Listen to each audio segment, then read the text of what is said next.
I mean, Close. almost all of them? Yeah, in Portland for sure. All the Portland breweries do. Everything out. We're on the same water table here in Gorham as Portland as well. So if you imagine sort of that southern tip of Sebago Lake, straight down this valley all the way to Peaks Island is, I believe, all serviced by the Sebago Lake watershed. And every brewery within that area is also getting their water from Sebago Lake, unless they're on a well. Everyone who's on, public water is getting it from that Sebago Lake source.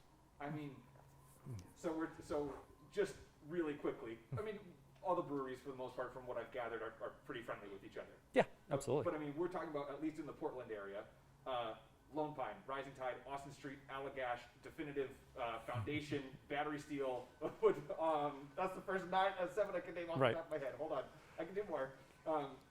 But you know what I'm saying? I mean, absolutely. We're talking probably a dozen or more, right? Yep. Oh, I believe the last count was over 17. Bellflower just opened in East Bayside.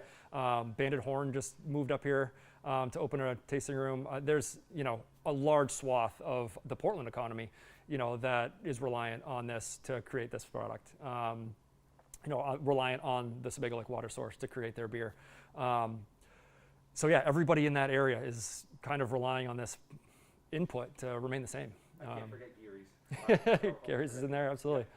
They're all relying on this. Also our distilleries. I mean, Yeah. Everybody who's in this, not just this industry, but industries adjacent to this one are also relying on this water source.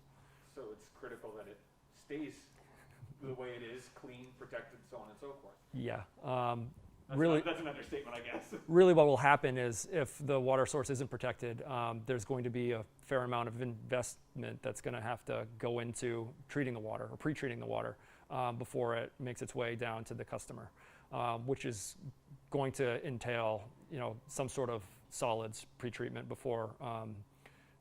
We're one of the, I believe there's, of all the watersheds in America, there's only 50 or so that don't have to be pre-filtered. The lake and the area surrounding the lake naturally filters out the sediment before it hits the water system. So it just needs, small levels of treatment, really not a lot of, chemical additions or anything along those lines before it comes down to the customer. So really what's going to happen is if those types of equipment have to be put in, then that's going to be reflected back to the consumer. So us as customers are going to have to potentially foot the bill for that sort of filtration system so that our water is safe to drink. Whereas the natural area around Sebago Lake is doing it for us now. So if I can oversimplify this, at the moment, with the way we've been protecting it, we have cleaner beer, cheaper beer, cleaner water. Yeah. Right? Generally speaking, yeah. If that area, we're in a great place right now, and I think the efforts that we're putting forward are to preserve the place that we're in. Overdevelopment, the permeable surface around Sebago Lake is what really protects the water once it gets into the lake. So the less permeable surface there is, the more pavement that goes in. Unfortunately, the more efforts we'll need to take down line to adapt the water to be ready for drinking use. What do you guys have to do to it now?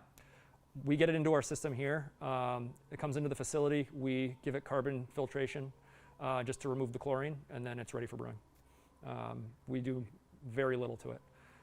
If you're in an area where the water doesn't taste that good coming out of the tap, imagine how your beer is going to taste. There's a very direct connection.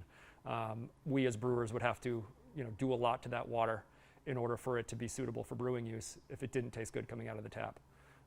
So we're fortunate here where we have great tasting water, and therefore that translates into a great tasting finished product.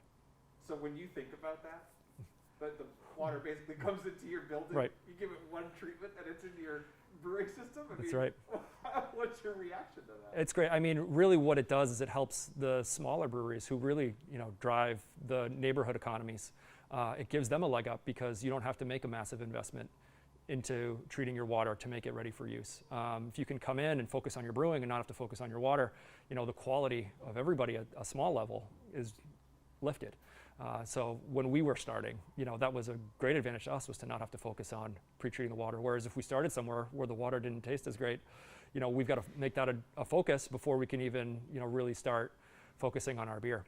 So to have something so great right out of the tap really gives you an advantage as a small startup.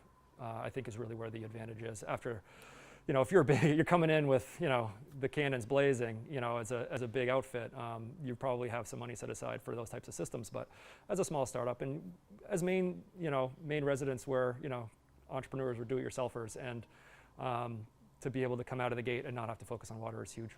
But aside from financially, Sure. scientifically, when you think about Yes. that concept, I mean, what's your reaction? Yeah. So we like to use the analogy that the water out of Sebago Lake is a blank canvas. It's very soft. It's, the taste is great. So we can brew almost any style of beer using that water. We can always add hardness. You can add minerals. It's hard to take those things away. So when you start with this blank canvas, you can build up a water profile that then is suitable for anything from a Pilsner to a stout, and everything in between. So we're really given the creative ability to, play throughout the spectrum of beer because of the water. Cool. Let me do this.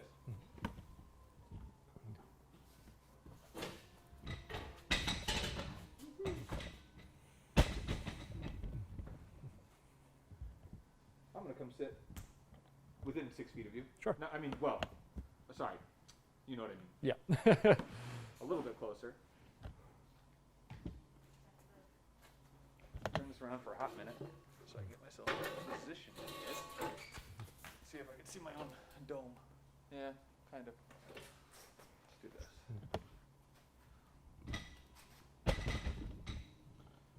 Not really worried so much about me as much as I'm worried about you. But sometimes I forget to put myself in my stories. Oh, sure. Yeah. Just like a little bit, like I'm not sure. Right. Like, Just show that you're here. yeah, exactly. Just show that I exist. You were just talking a second ago about the creativity that you're allowed to have Sure. when you have a blank canvas. I mean, Pilsner to stout is about as wide a range as you can get. Right.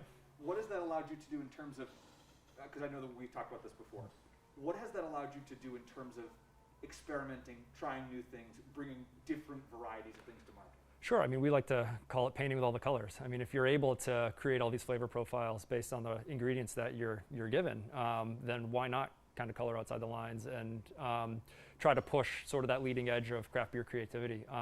We've been afforded, obviously, the capability of brewing everything from Pilsner to stout, and we've certainly tried. I think we brewed over 50 different brands last year, and all of them were within that spectrum.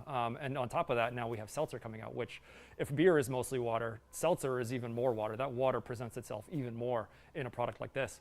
So to have the ability, to be given a great tasting, water source out of the gate is just, it's vital. Beer is what? How much percent water? 95? Everybody keeps asking me, but it's hard to pin it down. It depends on the style you're making. Depends on how much alcohol's in it too. Gotcha. And then seltzer? And seltzer, same sort of concept. But if you think about, the flavors shining through, there's not a lot for you to hide behind in terms of a malt structure or a body or the backbone of a beer if your water is not tasting perfect, whereas seltzer doesn't give you that sort of that buffer. I mean, the water shines straight through in a seltzer. So it's almost even more important for these products that the water is of high quality. What do you think? I was going to say, you do your job. Do you think we covered? Is there something I haven't touched on about actual Sebago Lake and the water that you guys get? I mean, really, it's just, permeability. I'm not 100% on how the water, the lake sort of self-filters. I'm going to ask Portland Water District about Yeah, that. it's really the depth of the access point that really helps with that. I mean, if you compare it to, imagine a river, you know what I mean, where everything's in constant motion. A storm comes and the rise and fall of the river, it really creates all this sedimentation that then has to be filtered. Whereas here, with that sort of stable body of water, that's an access point that's pre-filtered. That's really the best sort of comparison that I can think of. Just having this nice, calm, stable body of water, nice and cold, coming through the pipes makes it easy.